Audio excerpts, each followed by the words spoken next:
Avez-vous déjà pensé à ouvrir votre entreprise en Andorre? C'est ce que je vous propose de découvrir aujourd'hui avec la société Mieux Fiscal depuis le Royal Monceau à Paris.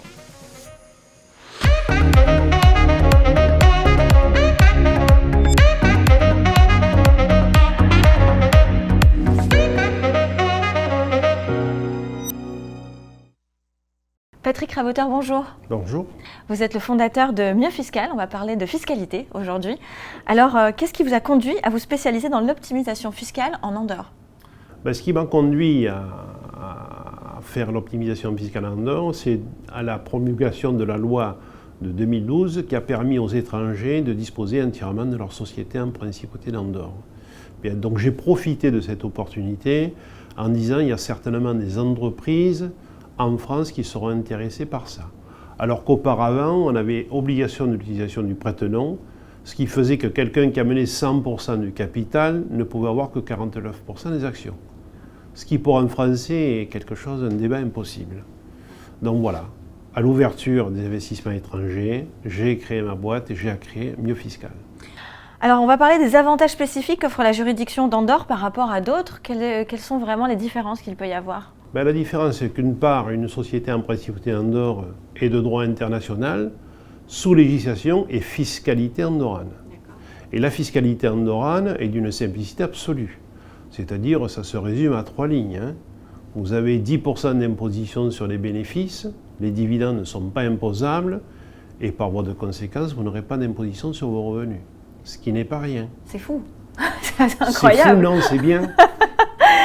C'est assez incroyable, 10%. Donc c'est vraiment... Ça s'arrête là. Après, il y a une petite taxe commerciale, mais moi je la qualifie de symbolique. C'est-à-dire quelqu'un qui a une entreprise qui travaille pour son propre compte, ce sera 600 € à l'année, donc c'est symbolique. Ok. Et il faut habiter en Andorre pour pouvoir ouvrir une société en Andorre? Non, pas du tout. Pas du tout. N'importe qui peut créer une société en Andorre.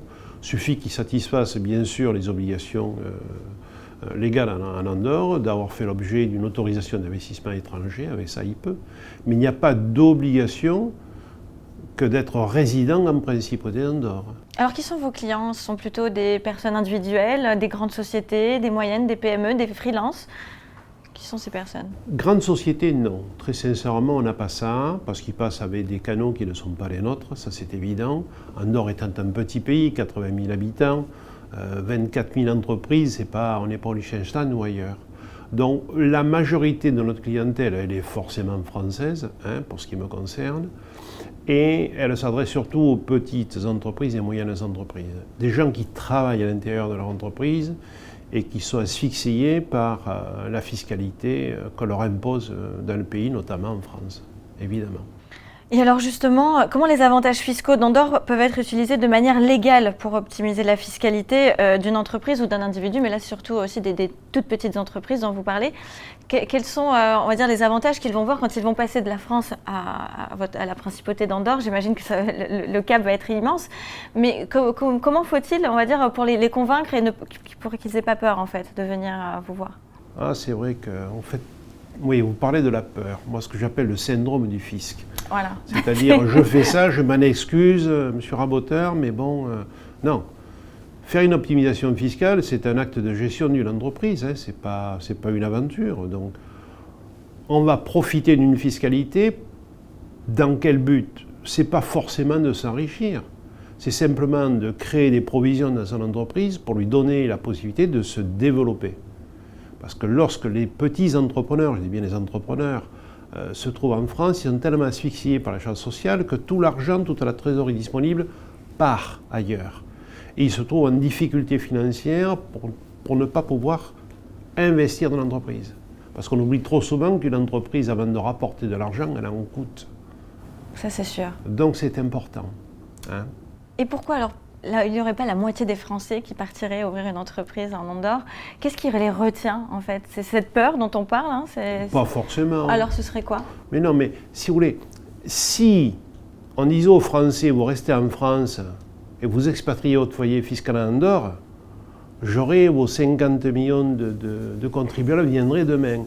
Mais expatrier une société ou une partie de l'activité de sa société, s'expatrier soi-même, c'est pas un acte banal, c'est pas simple.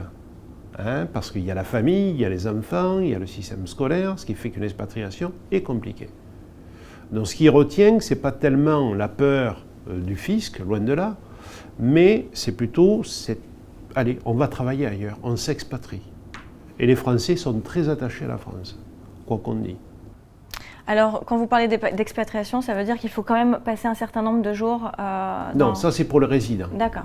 Mais une entreprise qui s'expatrie demande forcément à créer une structure sur place, oui. Et que le patron puisse se déplacer régulièrement pour faire marcher son entreprise, ou s'y déplacer lui-même. L'optimisation fiscale est souvent confondue avec l'évasion fiscale. Quels sont les principaux défis ou malentendus que vous rencontrez fréquemment lorsque vous devez expliquer la différence entre les deux? Bien, puisqu'on parle dans le cas d'une entreprise, par exemple, la différence qu'il va y avoir, c'est l'optimisation fiscale. Elle utilise des outils légaux, de manière à avoir une fiscalité, d'alléger sa fiscalité. L'évasion, non. Elle va créer une structure, une organisation qui va lui permettre de faire des facturations qui ne correspondent pas à des réalités.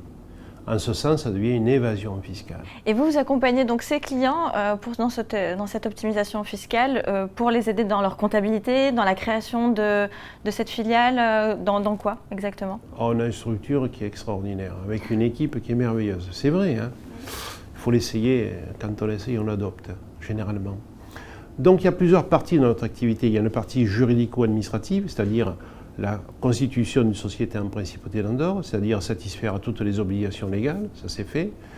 Une fois que la société est créée, nous avons un service banque qui agit déjà en amont et qui agit par la suite pour faciliter la relation entre la banque et la société. Parce que c'est important, on arrive dans un pays dont on ne connaît pas les mœurs, on ne connaît pas la langue, donc il faut quelqu'un en aide. Donc autant on va accompagner les gens au début de la constitution de la société, on les accompagne ensuite dans la gestion de leur compte bancaire, on les accompagne également sur l'immobilier quand ils ont un choix, parce qu'il dit Patrick, est-ce que j'aimerais bien louer un bureau, est-ce que tu n'as pas... Ils ne savent pas, ils ne sont pas chez eux, donc là aussi on a une personne qui s'occupe de ça, donc notre équipe elle est pluridisciplinaire. En plus, in fine, bien sûr, parce que c'est le métier, c'est l'expertise comptable, donc on réalise leur comptabilité. Donc on a un lien très fort avec nos clients. On est dans le cas d'une expatriation. Hein. Il faut une canne, il faut quelqu'un, il faut un élément de référence pour pouvoir... Pour pouvoir s'intégrer et comprendre Absolument. les tenants et aboutissants de bout en bout par rapport à cette activité. En tout cas, Mieux Fiscal a de beaux jours devant lui, c'est ce qu'on lui souhaite. Qu'est-ce qu'il va se passer dans les prochaines années? Est-ce qu'il y aura des innovations, des actualités à nous partager peut-être? Oh, certainement, mais pour l'instant, ce qui fait la force d'Andorre, c'est une certaine régularité. C'est-à-dire on ne change pas de loi tous les jours, ainsi de suite. Hein. Donc ça, c'est important. Il y a une stabilité, qu'elle soit à la fois économique, qu'elle soit financière ou autre.